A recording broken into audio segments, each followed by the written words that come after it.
Hello, this is David Alexander, Deputy CEO of the Phoenix Holdings. Thank you for joining us today for the financial review of 2021. Today's call will be led by Phoenix Group CEO Eyal Ben Simon and CFO Eli Schwartz.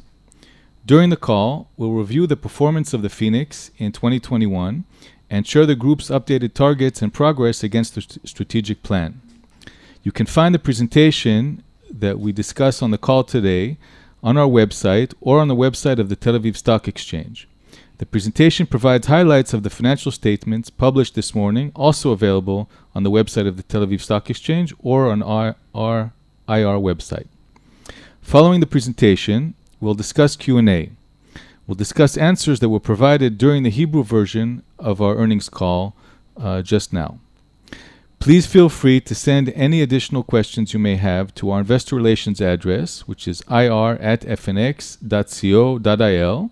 It appears also on the final slide of this presentation, or to any one of us directly. Please note that today's call may include future-looking statements that may be impacted by factors that cannot be anticipated in advance. There's therefore no certainty that the actual results and achievements of the company in the future will be in accordance with the views and expectations presented during the call.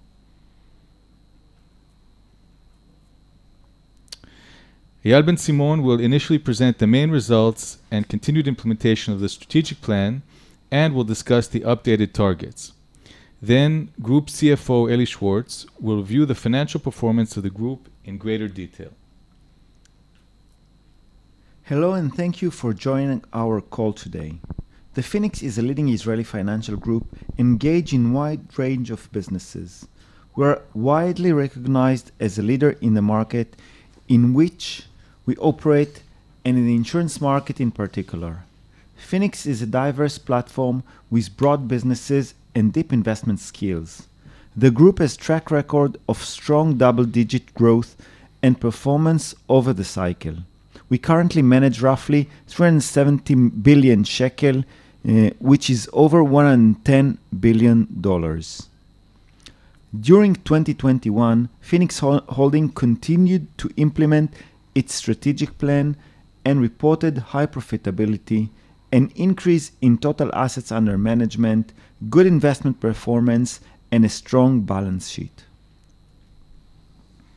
The group results in 2021 reflect the execution of the strategy that we described when we presented our strategic plan in 2020. Importantly, the group's achievements in 2021 have helped to build the infrastructure required for continued growth and strong performance. We are pleased with our progress so far and have updated our midterm targets, which we discuss shortly. First, I will share some of our financial highlights. The return on equity of 26% is the highest in the industry. Comprehensive income was 2.3 billion shekel and assets under management grew to almost 370 billion shekels. Shareholders' equity grew to 9.7 billion shekel and our solvency ratio was 196 with transitional measure, of course, before paying dividend in cash. In 2020, we adopted a dividend policy which included both cash dividend and share repurchase, totaling at least of 30% of income. From 2021 income, we made share repurchase at a cost of 74 million shekel and distributed a total of 621 million shekels or nearly 2.5 shekel per share. This includes a dividend of 421 million shekel announced today.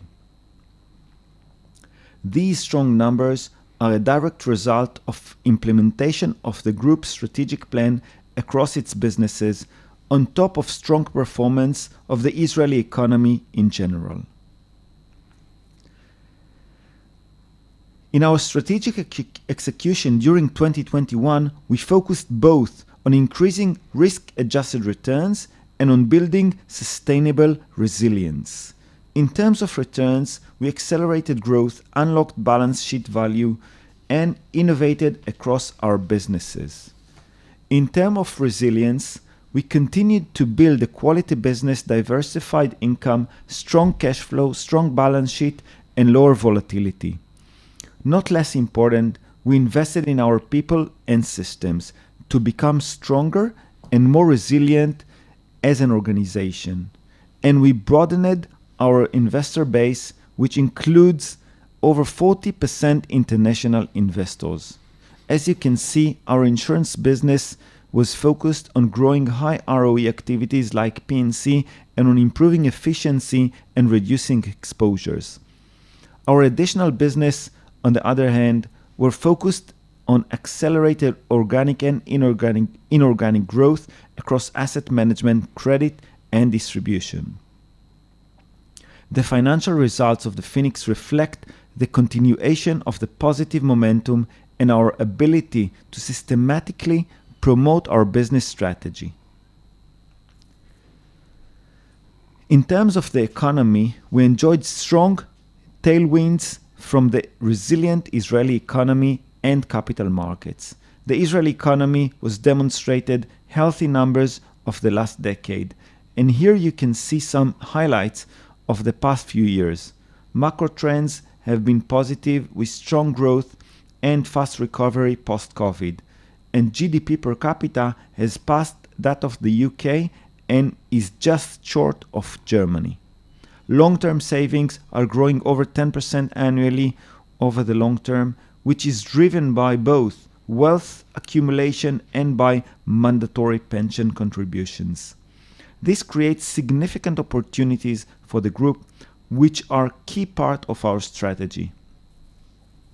In addition to strong macro trends and robust capital markets, Israel also has a very vibrant high-tech industry, which is a significant growth driver for the economy and which we tap across our businesses for investments, partnerships, talents, and of course, clients. In 2021, comprehensive income increased across our businesses compared to the prior year. Our total profit in 2021 amounted to 2.3 billion shekel, and in the fourth quarter it passed 750 million shekel.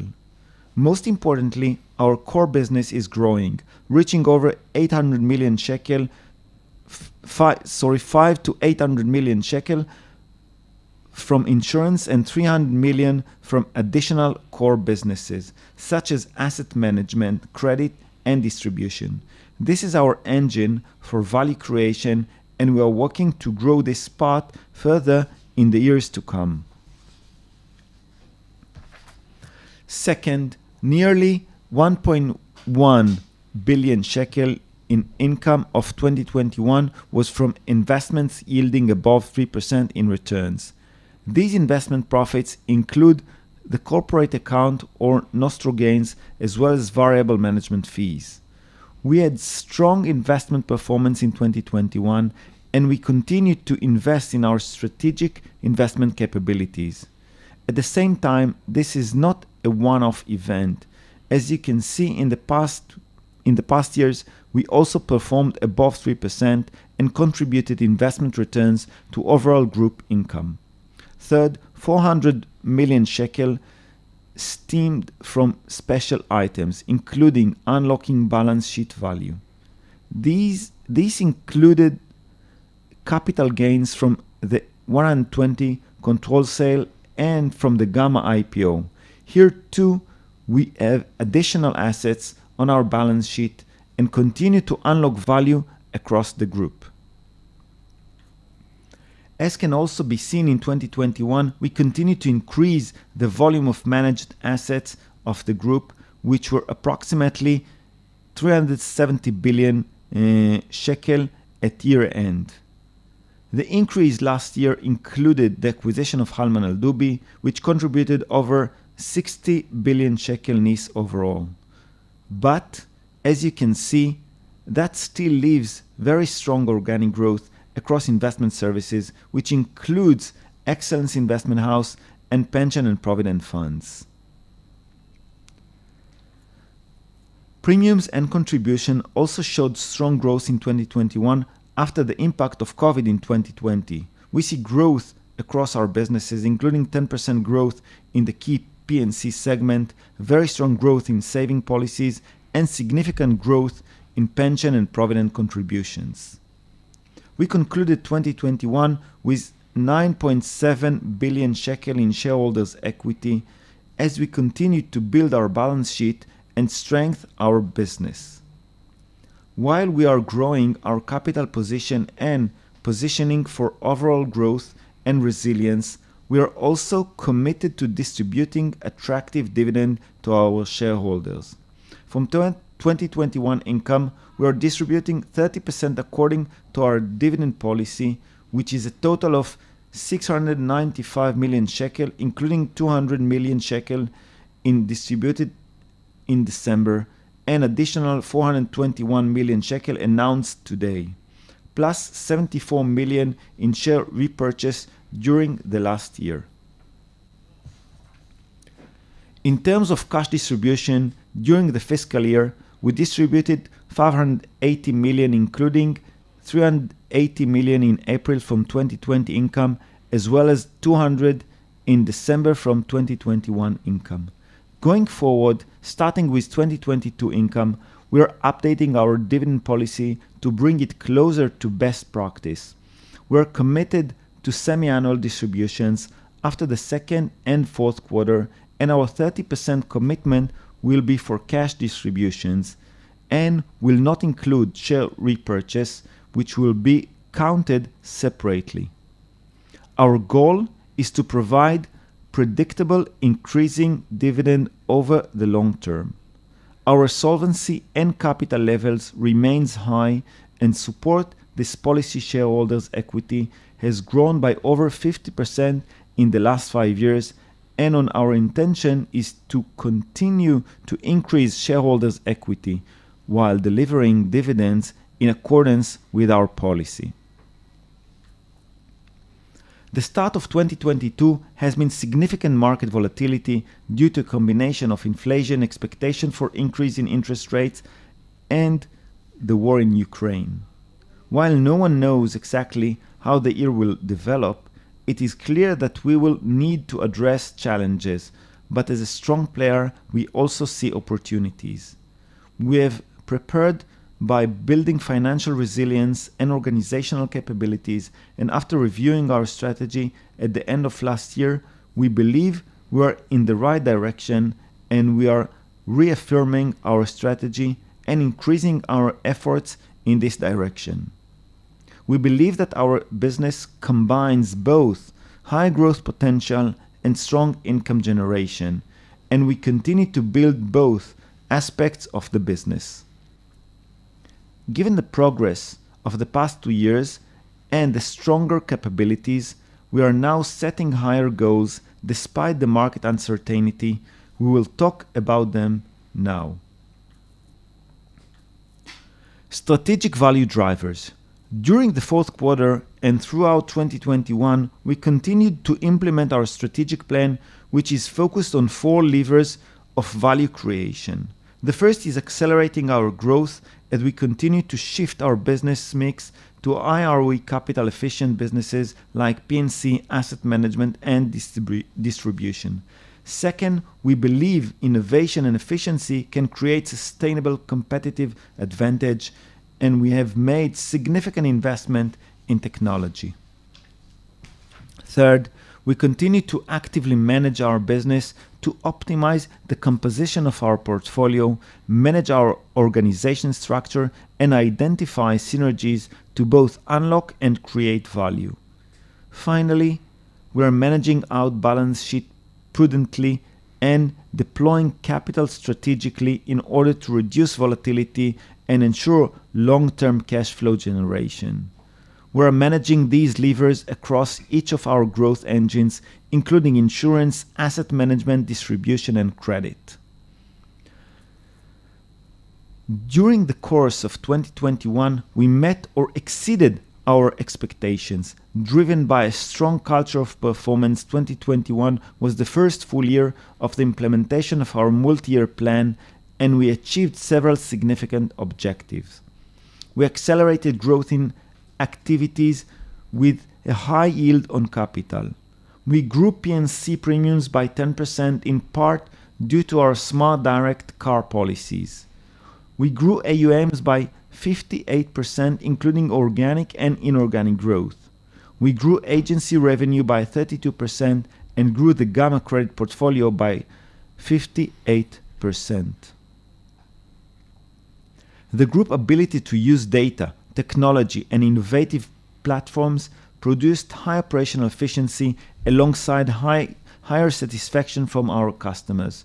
We continue to invest in breakthrough technologies by investing in startup companies, both in the first investment and in the framework of continued investments. We continue to accelerate digitization processes across our activities. This year, we completed the merger of Halman Al Dubi, the sale of controlling interest in 120 to an unrelated third party, as well as the IPO of Gama.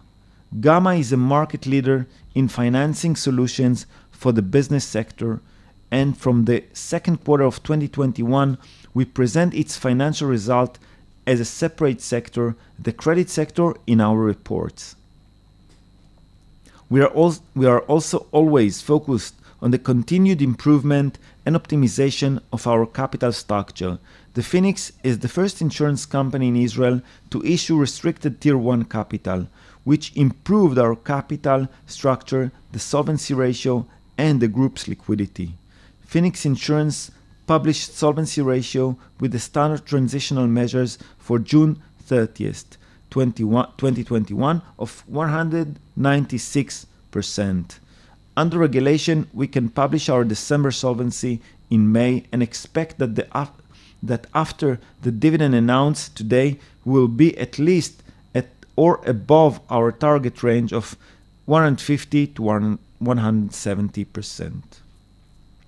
The Phoenix has built significant investment capabilities, both in terms of people and infrastructure, in order to deliver strong investment performance, a leading factor in the growth and success of our asset management business.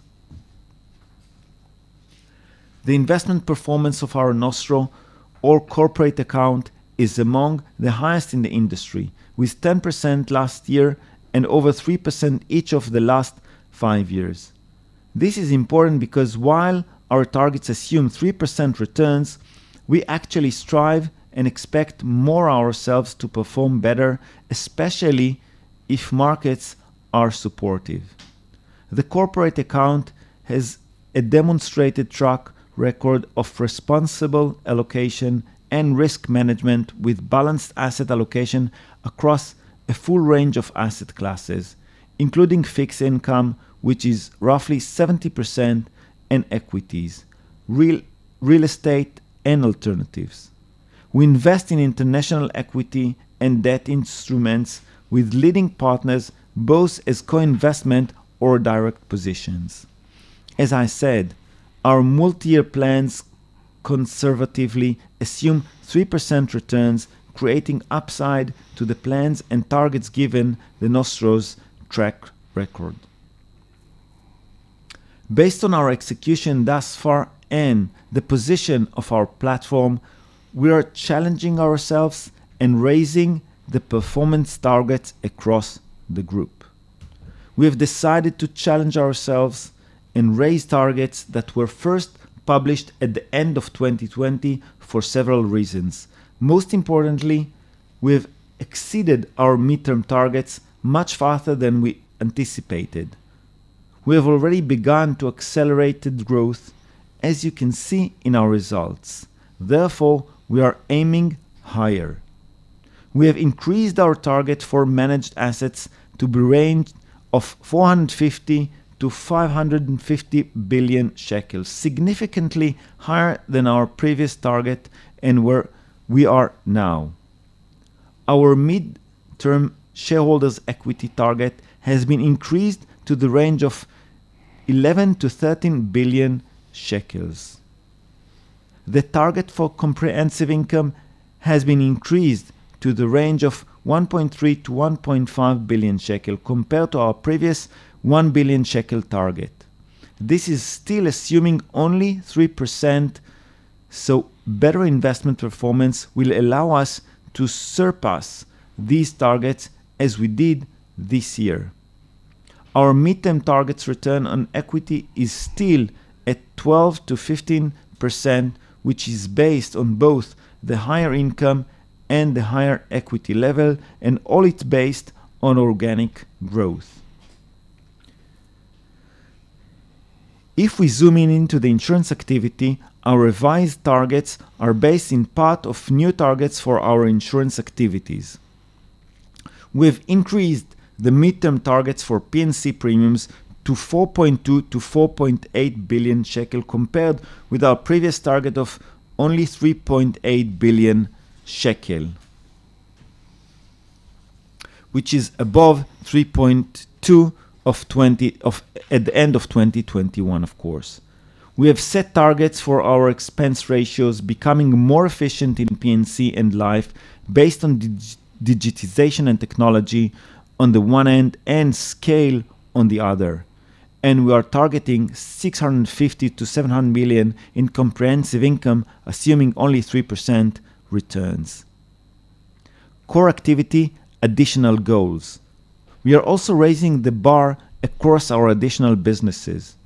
In the pension and Provident business, we revise our midterm targets to 18 to 20 billion shekel annual contribution, which is twice our previous target.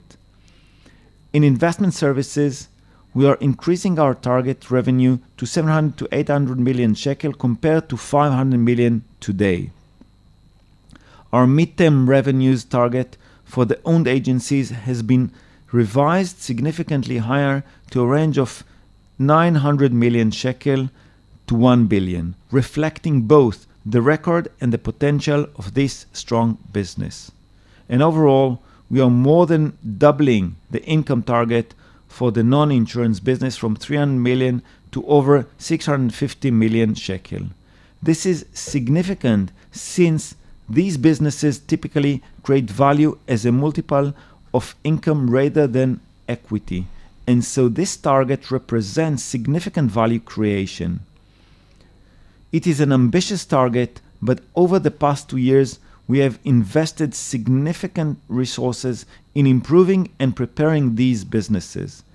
We have confidence in the leadership of these businesses and the management teams, and we believe we can capture these significant market opportunities.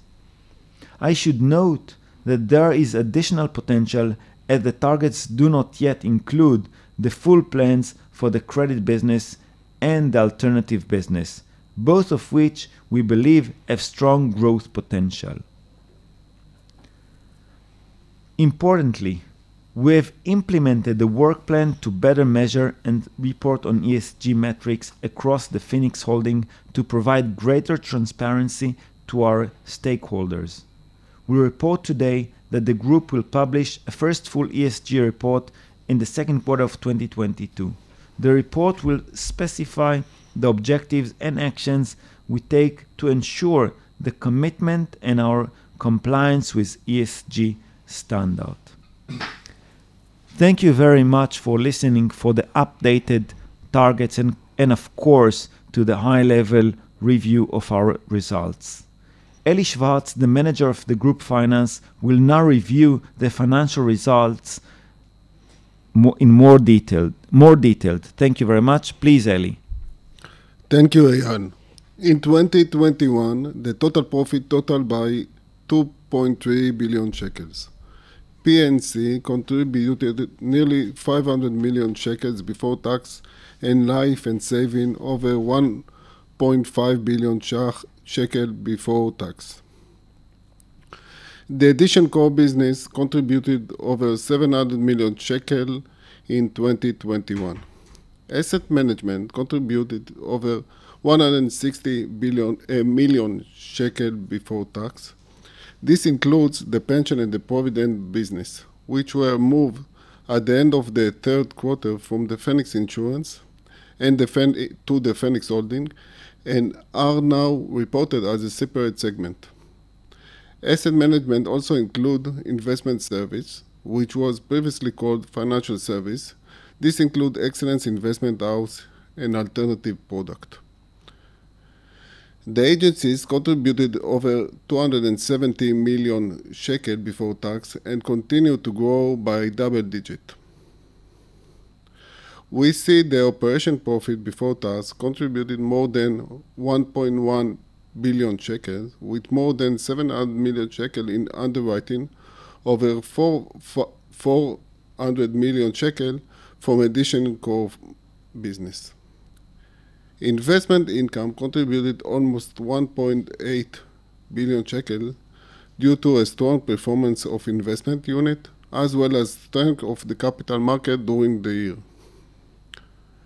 As mentioned earlier, our profit from the fourth quarter amounted over 750 million shekels.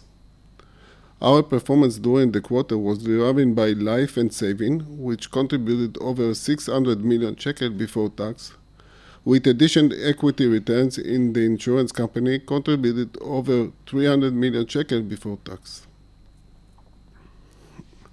In the fourth quarter, investment contributed approximately 850 million shekel before tax.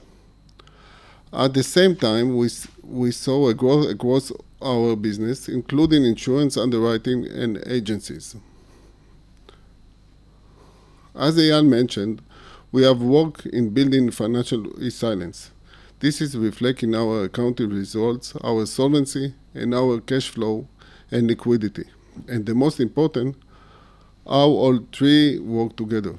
First, in terms of accounting, we are currently implementing IFRS 17, which is expected to reduce volatility and accounting exposure to capital market and interest rates.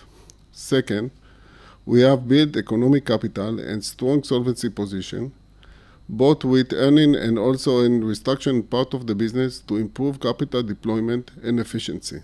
For example, we moved the pension and the Provident business from the insurance company to the holding level, increasing solvency.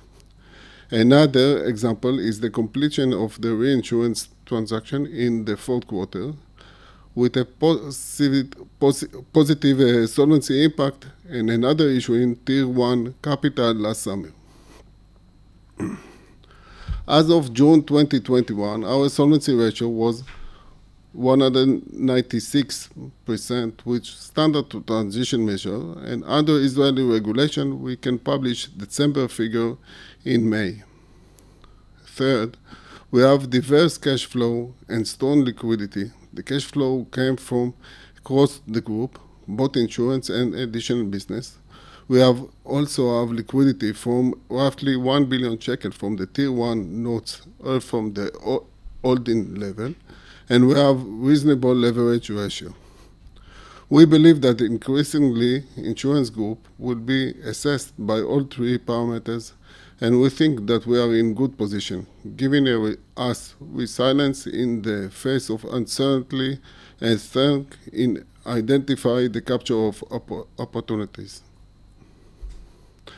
Our balance sheet at the end of the year was strong, providing resources and flexibility. Total balance sheet size was nearly 150 billion shekels. Now we will review each segment in a bit more depth. The P&C segment contribute 485 million shekels profit before tax. The business grew premium by 10% compared to the last year, both through agencies, but especially due to the growth in the smart direct channel. We implemented machine learning and data-driven pricing, which creates distinctive capabilities in the market. However, in the motor segment, we experience a strong cycle due to frequency and severity to the large extent due to the post-COVID and inflation, which we see also in the international market. We believe that there are attractive market opportunities for players who have the capabilities and are working to capture them.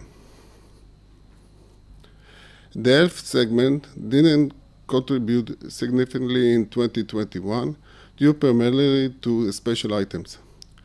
This includes studies and models which recorded negative effect of nearly 300 million shekels, offset by 120 million profit from add 120 transaction. On its own, underwriting profit growing nicely from 151 million to 168 million shekels. In life segment, results were positively impacted by investment both in the non-profit and variable management fees. This contribute over 1 billion shekels. Special item includes sale of control of add 120 and changes in the model assumption, which total over 300 million shekels. We should note that in the past, segment include pension and provident business, which are now reported as separate segment. After this, the holding was moved from the insurance company to the holding level. Other, the profit totaled by 467 million shekel compared to 206 million shekel in 2020. The profit includes a loss of 45 million shekel for early redemption of RT1. In the Provident and pension funds sector, the profit contributed is still small but growing, reaching a scale only this year following organic growth and the Elman acquisition. Overall, the business contributed 49 million shekels, giving only partial years synergy, but we are hoping that now we are in the right scale and a relatively fixed cost base. The business will be able to significantly more profitable. In the investment service segment, which was consist mainly of excellence, operation profit amounted to 113 million shekels. The decrease is due to a less market making activity due to a lower market volatility than in 2020, and also reduce the foreign exchange deposit profit. The managed asset of the segment grew to 700 billion shekel in December 2021. In addition, we focused on the brokerage activity to a private customer, which continued to grow with a high customer acquisition rate, which drove higher acquisition costs, which are classified as special effect. Going forward, Excellence has now very experienced leadership who will be focusing on growing on the brokerage portfolio and option administrations activities in addition to mutual funds. The group agencies continue to grow both organically and inorganically. The profit before tax increased to over 270 million shekels in 2021 from roughly to 240 million shekels last year, representing a double-digit growing.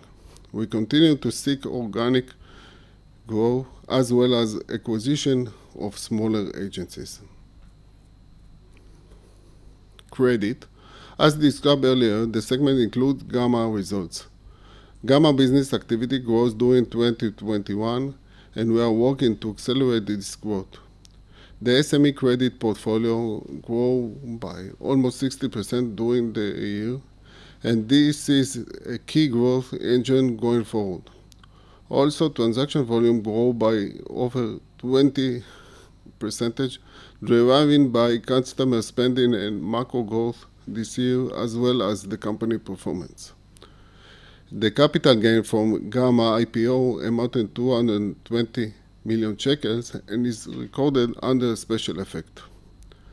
Gama management is focused on growth and value creation and on building the infrastructure to drive this process. The profit in the other segment during the report period was 48 million shekel in 2021, primarily due to investment result and special items. Thank you very much, Eli. A few words in summary before we move to Q&A. Let me reiterate some of our key performance highlights and strategic goals. The Phoenix Holdings continue to deliver high performance based on accelerated growth in high ROE activities.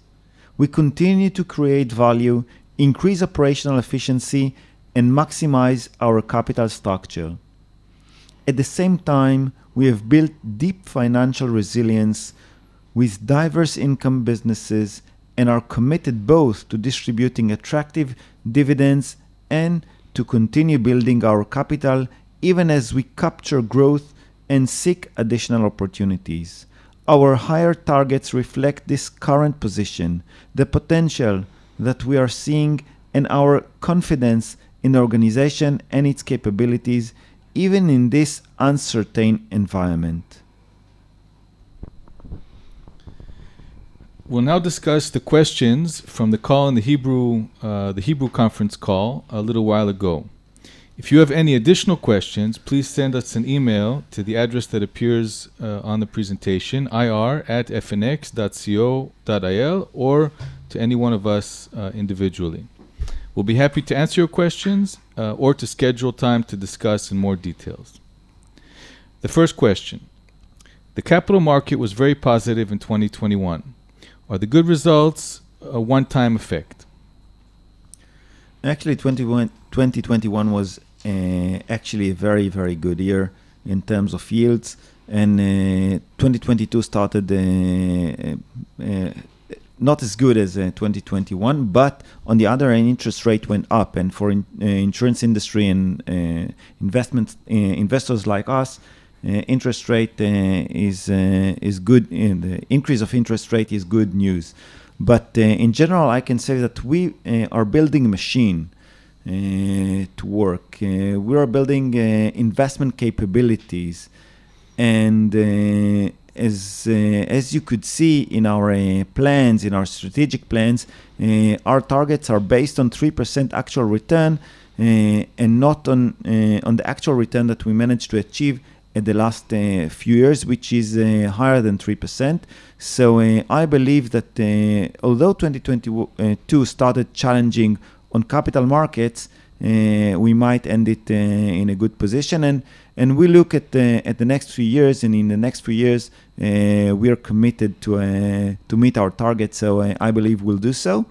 And just everybody should remember that the interest rate, while capital markets are going a bit down, or at least not as good as 2021, the interest rate went up, and actually this is a good area to be in when you are an insurance company. The next question is about motor insurance. We saw losses in car insurance in the last quarter. What do you expect going forward? How are the digital players impacting the business? Actually, when we speak about motor, we should separate between the bodily injury and the property. And the bodily injury, Phoenix demonstrated very good results. On the property, two things happen, and actually it's a global phenomena as far as we know.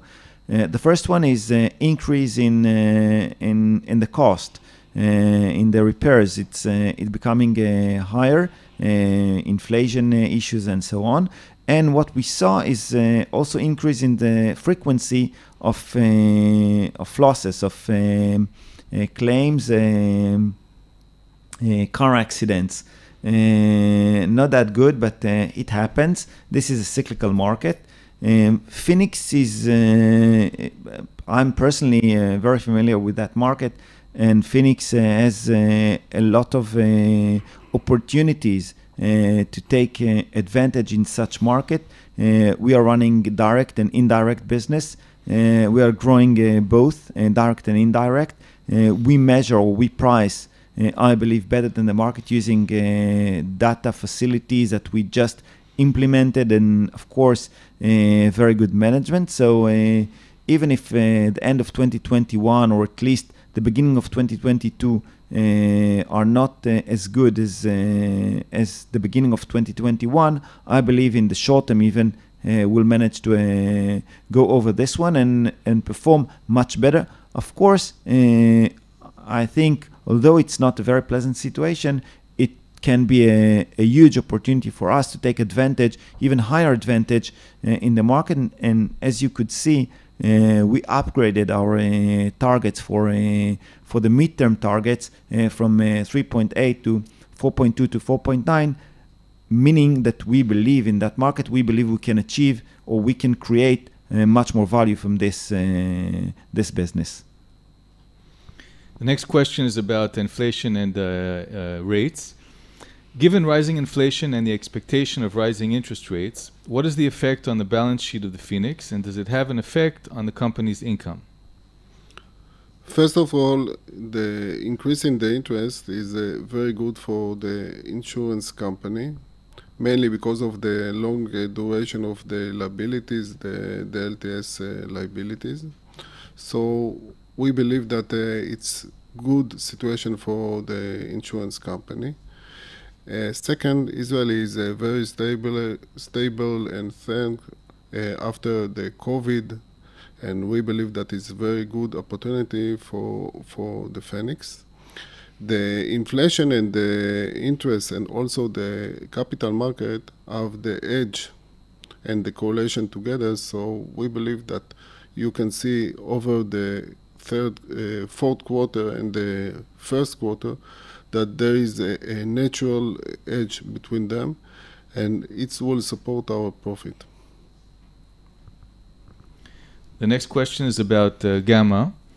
What is the influence of the Phoenix on Gama's activities, and when can it be expected to impact activity, growth, and performance? The IPO of Gama took place a bit more than half a year ago, and as could be seen from Gama's reports, Gama is growing, diversifying his portfolio, and improving the numbers of that company. Of course, Phoenix as a group can back Gama much better, and we just announced 2 months ago of replacing the chairman of Gama to Erez, who is known in the Israeli market. He's coming from Bank Poalim originally, and he, as a chairman, will support the strategy of Phoenix, and together with the management, I believe we can achieve a lot of value from this credit activity. Gama is a strong player in the small mid-cap companies, and credit for those areas, those players is something we believe can contribute a lot of value in the short and, of course, in the long term. Next question is about dividends. Why was the dividend policy updated to be twice a year? What are the parameters in which the decision is received on the mix between dividend distribution and the purchase of shares? So I'll answer this question. Our dividend policy that we adopted a year and a half ago was 30% of comprehensive income. It included both cash distributions and share repurchases. And over the past few months, we've done some benchmarking. We've looked at best practice internationally, especially in Europe. And one conclusion is that we think that our dividend policy in general is very good, but there are optimizations that we would like to make to get us closer to best practice. One is to have a semi-annual distribution and to have that predictable and notified in advance. We did have a semi-annual distribution this past year, but we would like to make that part of the formal dividend policy. And second is we saw that many financial insurance groups have a share repurchase program, but it's counted in parallel to the dividends and not part of the dividend policy, and so we're separating it out. And so those are the two changes that we're making. We're committed to providing attractive, predictable, and growing dividends over the long term, and we think that these adjustments to the dividend policy bring us closer to best practice. The next question. In light of the sharp repricing of high-tech companies and startups, what is the impact on the Phoenix? Specifically, what is the impact on startup companies and fintech companies like Riskified? So About the high-tech pricing, we think that the results in the fourth quarter of 2021 and the first quarter of 2022 are reflecting this change of the pricing of the high-tech. A Phoenix that have such a liquidity and such huge equity, as I mentioned before, have a very good opportunity in this attractive pricing to finding the right investment in such a kind of investment. The next question about realizations. In the past year, we've seen a few realizations of real companies in the Phoenix portfolio, such as AD120 and Gama. Are there any additional investments that the Phoenix can say will be able to exercise and or unlock value by issuing or otherwise selling during 2022? We have already announced a restructuring Pheniclas, which is a significant real estate development property in an affluent neighborhood of Tel Aviv. And there are more assets in the group that we can utilize or make them realization. And the next question about excellence. New management has recently been appointed to excellence. What are the goals you placed for the new management in the coming years? We believe that new management can unlock or optimize the value of excellence through focus on the main three vectors that excellence runs currently, which are passive and active funds, where excellence is considered to be the best in the market by far. Of course, the brokerage activity and excellence trade, which is private accounts, where the growth rates there are extremely high, and we believe that it can contribute or can bring a lot of value to the group. And the third one is ESOP. The unlock value of ESOP can be optimized with that new management, with Boaz and Avram, that considered to be the best capital market, one of the best teams that run companies in the capital markets, and we believe that they'll do a very good job. You could see the updated targets that we just published or just announced, and it's based on their capabilities and their ability to bring the value or of course the results that we expect from them in this investment house. Okay, well, thank you for participating on this call. If you have any questions that we didn't answer, these are the answers to the questions discussed on the Hebrew conference call. But if you have additional questions that we have not touched, or if you sent questions to our email address, we'll be happy to respond or to set up a time to contact you and discuss directly. Investors are welcome to contact us at any time via email, either to the IR email or directly to Eyal, to Eli, or to me. And as a reminder, you can find the presentation and the other materials, the financial statements, both on our website and on the Tel Aviv Stock Exchange website. And you can find a recording of this call starting tomorrow on our website. Thank you again for joining the call.